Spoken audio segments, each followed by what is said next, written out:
Pour obtenir une porcelaine, il faut que l'on cuise aux alentours de 1300 degrés. Et de cette combustion, il y a une génération de chaleur qui part en fumée aujourd'hui. Donc c'est énormément d'énergie qui est aujourd'hui gaspillée. Et malgré ce constat qui touche l'économie et l'écologie, il y a relativement peu de réalisations.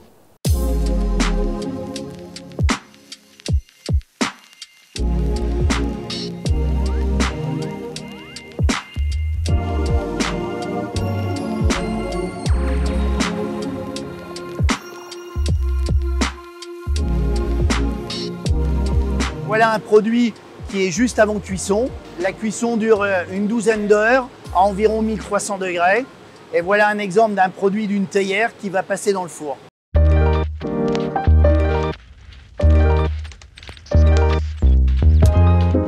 De cette combustion, il y a une génération de chaleur qui part en fumée aujourd'hui. Nous souhaitons valoriser ces fumées pour en produire de l'énergie électrique. Donc utiliser cette chaleur perdue, ça a du sens à la fois dans la réduction du carbone, de l'empreinte carbone, et à la fois dans la production d'énergie électrique pour utiliser sur d'autres machines.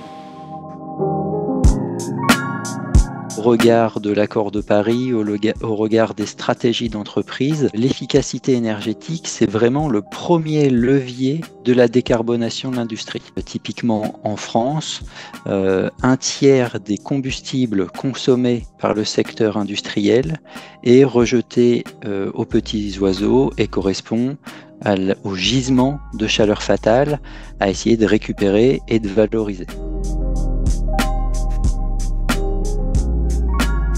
Nous sommes ici dans l'atelier d'Evatech où vous allez voir, on réalise un certain nombre d'essais, de simulations pour développer notre procédé Turbosol de conversion de la chaleur fatale. Chaleur fatale, ça veut dire chaleur perdue, en électricité. Quand on a un four, on va avoir de l'ordre de 30-40% de l'énergie thermique, donc chaleur, qui est perdue au niveau de la cheminée. Donc c'est énormément d'énergie qui est aujourd'hui gaspillée. Pour capter cette chaleur, on va chauffer deux fluides. On va chauffer de l'huile, qui est un fluide caloporteur, et on va chauffer de l'eau qu'on va transformer en vapeur.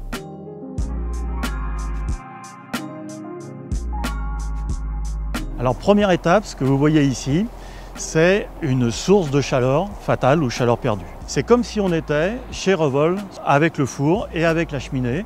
C'est là où on va venir chauffer notre huile et chauffer notre eau, qui vont alimenter notre procédé Turbosol. Voici notre procédé où on va venir mélanger cette huile avec cette vapeur pour détendre cet ensemble et faire tourner une turbine qui se trouve à la partie haute de cette capacité. Une fois que cette turbine tourne, on a de l'énergie mécanique. On va mettre ce que vous avez en bleu, c'est une génératrice qui va produire l'électricité et qui va donc alimenter le site du client. L'idée de mettre de l'huile avec de l'eau, c'est qu'on va utiliser la vapeur qui est un gaz donc pour l'accélérer. Et puis, pour récupérer l'énergie mécanique, en fait, grâce à la turbine, on a besoin de masse aussi. Et donc cette masse, elle est apportée par l'huile. On va modéliser, du coup, des micro-gouttelettes d'huile dans une atmosphère de vapeur projetée à haute vitesse sur la turbine. Donc toujours pour entraîner la turbine en rotation et générer l'électricité via l'alternateur que vous avez vu sur le module.